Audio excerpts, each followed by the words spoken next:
കഴിഞ്ഞ ദിവസമാണ് ന്യൂസ് 18 അഭിമുഖത്തിൽ മാധവ് സുരേഷും സിനിമയുടെ അണിയറ പ്രവർത്തകരും അശ്വന്ത് കോക്കുമായി ബന്ധപ്പെട്ട് ചില കാര്യങ്ങൾ പരാമർശിച്ചത്.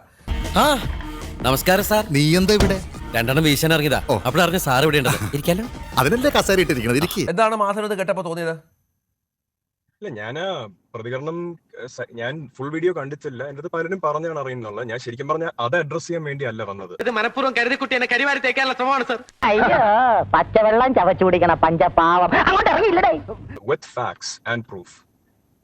നമ്മൾ ആ പ്രസ് മീറ്റിൽ പോയ സമയത്ത്, അതായത് എന്റെ പ്രൊഡ്യൂസർ അവിടെ ഇരുന്ന്, എന്റെ സിനിമയുടെ പ്രൊഡ്യൂസർ അവിടെ ഇരുന്ന് പറഞ്ഞ കാര്യം, അശ്വന്ത് കോക്കിനെ റെപ്രസെന്റ് ചെയ്ത് ഒരാൾ നമ്മളെ വിളിച്ചായിരുന്നു. ആര് പറയുന്നു? ഞാൻ കേട്ടിട്ടില്ലല്ലോ. അസൂയ കൊണ്ട് വളരെ പറയാറില്ല, അതുകൊണ്ട് ഞാൻ സ്വയം പറയുന്നു.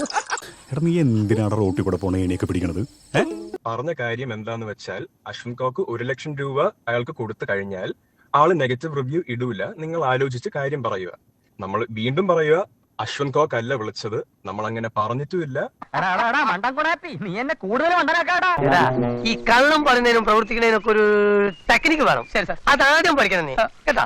ഇതിനുശേഷം നമ്മുടെ ടീമിനുള്ളിൽ ഒരു ഓബിയസ്ലി ഇങ്ങനെ വരുമ്പോൾ നമുക്കൊരു ടെൻഷൻ വരുമല്ലോ. നമ്മളൊന്ന് ശ്രദ്ധിക്കണം, ഇങ്ങനെ വല്ലതും വന്ന റെക്കോർഡ് ചെയ്ത് വെക്കണം. We need that is proof എന്ന് പറഞ്ഞതിന് ശേഷം ആവേശം കൊണ്ട് ഓരോന്ന് വിളിച്ചു പറഞ്ഞ് തടിയേടാക്കണ്ട, പണിയെടുക്കാതെ ജീവിക്കാൻ നോക്ക്. ഒരിടത്തും അശ്വന്ത് കോക്ക് കാശ് വാങ്ങിയെന്നോ നമുക്ക് കൊടുക്കേണ്ടി വന്നെന്നോ അശ്വന്ത് കോക്ക് നേരിട്ട് വിളിച്ചെന്നോ ഐ ഡോണ്ട് തിങ്ക് എനിവൺ. പ്രൊഡ്യൂസറും ഞാനും എന്തായാലും ആ പ്രസ് മീറ്റ് ഫുള്ള് കണ്ടവർക്ക് എല്ലാവർക്കും അറിയാം. ഒന്ന് പോവാടാ, പോയി തരത്തി പോയി കളിക്കടാ. പണിയെടുത്ത് തിന്നണമെന്നൊക്കെ ആഗ്രഹമുണ്ട് സാറേ, പക്ഷെ പറഞ്ഞു പറ്റിച്ച് തിന്നാലേ വായിന്നിറങ്ങുള്ളൂ. ശീലായിപ്പോയി. ഇനി എന്റെ കാര്യത്തിലോട്ട് ഞാൻ വരാം.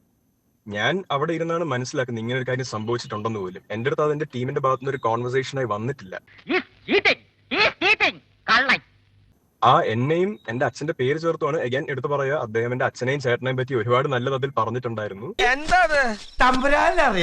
പക്ഷെ എനിക്ക് ആകെ ഒരു കാര്യം ചോദിക്കാനുള്ളൂ, ടോക്കേട്ടാ, ഈ ആൾക്കാർ ആരെങ്കിലും നിങ്ങളുടെ പേര് ഉപയോഗിച്ച് ഇങ്ങനെ ചെയ്യുന്നുണ്ടെങ്കിൽ അതിന്റെ ഒരു സത്യാവസ്ഥ കണ്ടുപിടിച്ച് നിങ്ങളുടെ പേരും കൂടെ സംരക്ഷിക്കാനുള്ളത് നിങ്ങളുടെ ഉത്തരവാദിത്തമല്ല. അപ്പൊ പരസ്യമായിട്ടൊരു പക്ഷേ അശ്വന്തിന്റെ പേര് കൂടി ഒരു അഭിമുഖത്തിൽ വരുമ്പോൾ അയാൾക്ക് വേദന ഉണ്ടായി കാണും. അയാളെ സംബന്ധിച്ചാണല്ലോ അതങ്ങനെ പ്രചരിച്ചത്. അശ്വന്ത് കോക്ക് പണം വാങ്ങി എന്നൊക്കെ പറഞ്ഞിട്ട്. തീർച്ചയായിട്ടും അതുകൊണ്ടാണ് ഞാൻ വീണ്ടും എടുത്ത് പറയുന്നത്, നമ്മൾ ആ പറഞ്ഞ ആ വീഡിയോ, നിങ്ങൾ പ്രസ് മീറ്റ് ആണെങ്കിലും ന്യൂസ് 18 ആയിട്ടുള്ള ഇന്റർവ്യൂ ആണെങ്കിലും പ്ലീസ് ഒന്ന് പോയി കണ്ടു നോക്കുക ഫുൾ ആയിട്ട്. എന്റെ കർത്താവേ, ഇവനെയൊക്കെ വെച്ച് നോക്കുമ്പോ ഞാൻ എന്ത് മര്യാദക്കാരനാ. ഈ അശ്വന്ത് കോക്ക് എന്ന് പറയുന്ന വ്യക്തി സത്യം പറഞ്ഞാൽ റിവ്യൂ പറയുന്നത് പൈസ വാങ്ങിക്കൊണ്ടാണ് പറയുന്നത് എന്ന് എനിക്ക് വ്യക്തമായ അറിവുണ്ട്. അതായത് ഒരു മൂവിക്ക് 1 ലക്ഷം രൂപയാണ് പുള്ളി ചോദിക്കുന്നത്. ഞാനൊരു സത്യം പറഞ്ഞ് വിശ്വസിക്കൂ. എന്നാ എനിക്കത് ഓർമ്മയില്ല. ഇപ്പോ ഇച്ചിരി സന്തോഷായില്ലേ?